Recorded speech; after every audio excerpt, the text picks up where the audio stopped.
menyampaikan mikot haji atau umroh. Mikot haji ada dua,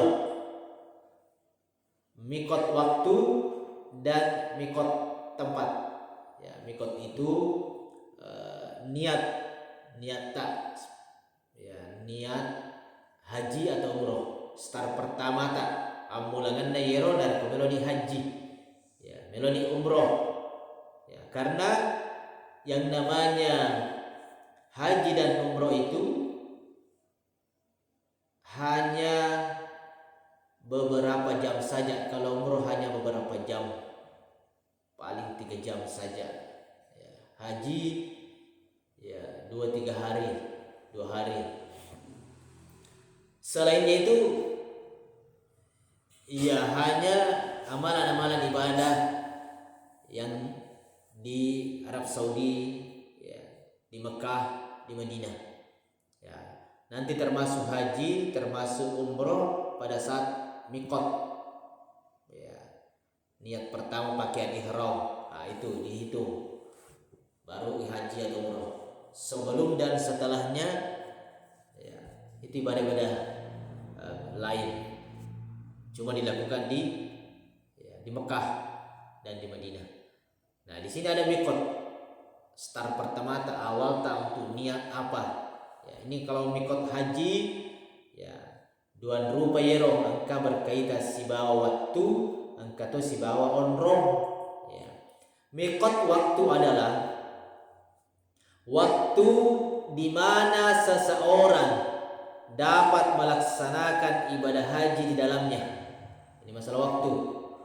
Mikot waktu hanya berlaku untuk haji saja. Ya. Adapun umroh dapat dikerjakan kapan saja sepanjang tahun. Ya. Waktu pelaksanaan ibadah haji adalah bulan Syawal, Dzulqa'dah dan Dzulhijjah. Mikot tempat adalah tempat-tempat yang diperintahkan oleh Rasulullah sallallahu alaihi wasallam kepada siapa saja yang ingin mengerjakan haji atau umroh, ya, untuk berihram dari tempat tersebut. Ya, itulah nanti mikot, pas menggunakan pakaian ihram. Ya, di situ kita mikot dengan menggunakan pakaian ihram dengan niat untuk apa? Untuk haji, untuk umroh. Pada saat menggunakan pakaian ihram, maka sudah ada beberapa rangkaian umroh dan haji, hal-hal yang tidak boleh dilakukan. Ya, mungkin kalau sholat takbiratul ihramnya sudah takbiratul ihram, ya tidak ada beberapa hal yang tidak boleh dilakukan. Mikot tempat dijelaskan dalam riwayat Abdullah bin Abbas radhiyallahu anhu bahwa Rasulullah sallallahu alaihi wasallam menetapkan Dzulhulaifah sebagai mikot untuk penduduk Madinah. Ya, Dzulhulaifah. Nah, makanya kalau orang Indonesia pergi haji, pergi umroh, ya, kalau dia langsung ke Madinah dulu, tidak langsung ke Mekah, maka mikotnya di Madinah atau di Dzulhulaifah, Bir Ali. Ya, situ nanti di masjid mulai berniat untuk umroh pakaian ihram, ya, di Madinah. Untuk kemudian Yuhfa untuk penduduk Syam, ya, Qarnul Manazil untuk penduduk Najd, dan Yalamlam untuk penduduk Yaman. Ya. Maka tempat tersebut adalah tempat mikot untuk penduduknya dan untuk orang-orang yang melaluinya yang bukan penduduknya. Penduduknya dan bukan orang penduduknya yang tapi melalui. Ya, kita orang Indonesia bukan kita orang di sana, tapi karena lewat ke Madinah, sehingga ke Madinah, maka di Madinah, ya, di Dzulhulaifah namanya atau Bir Ali, ya, di situ miqatnya. Ya, kuni romon rostar, maka singinnya ayo lo umroh, lo haji, pakai ini ihram tak. Ya, tidak boleh lagi pakai parfum, tidak boleh menutup kepala, dan lain sebagainya, berpakaian selain pakaian ihram. Adapun penduduk daerah antara mikot-mikot tersebut dan Mekah, maka mereka berihram dari rumah-rumah mereka.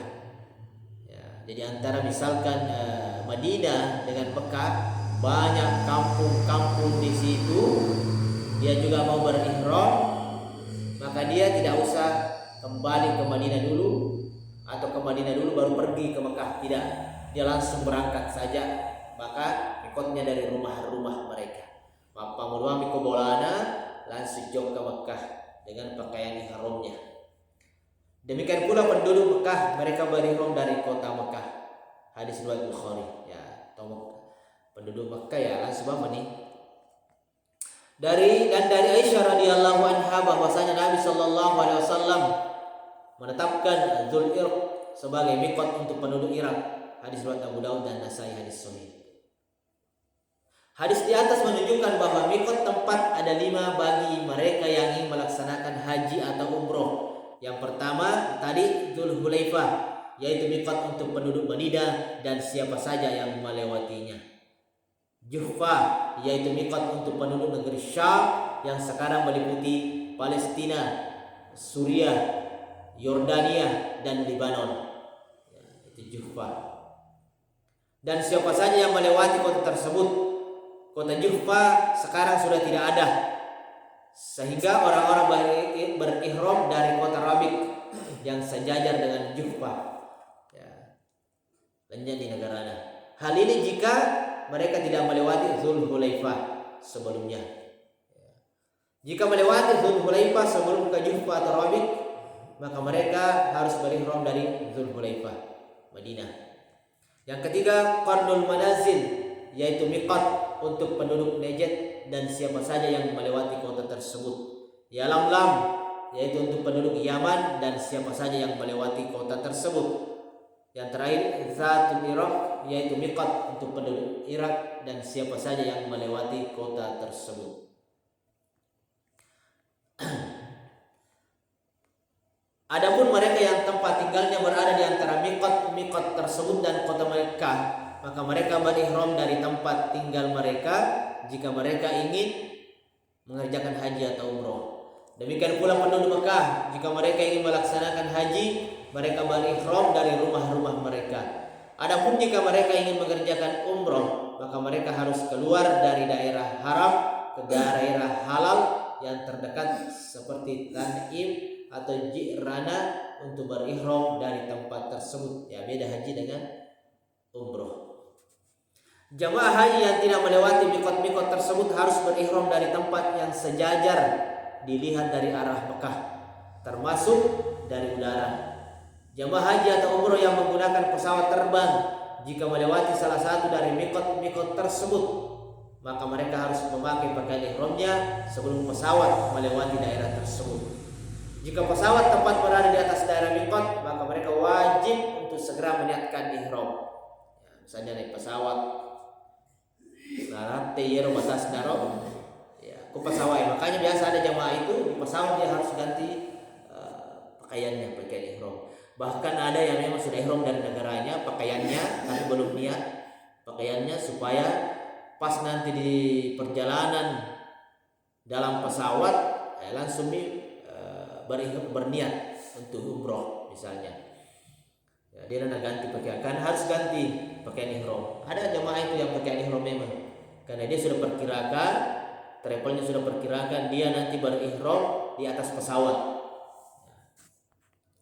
Perlu digarisbawahi bahwa Jeddah bukanlah mikot dan tidak pula sejajar dengan mikot, sehingga orang yang berihram dari Jeddah dan bukan penduduk Jeddah, maka ia telah berihram setelah mikot. Nah, lewat nih, jadi sebelum laktu tu Jeddah, kami tadi batas nak korong mikot. Nah, makanya kada di pesawat, ya, karena pesawat nanti kan di Jeddah.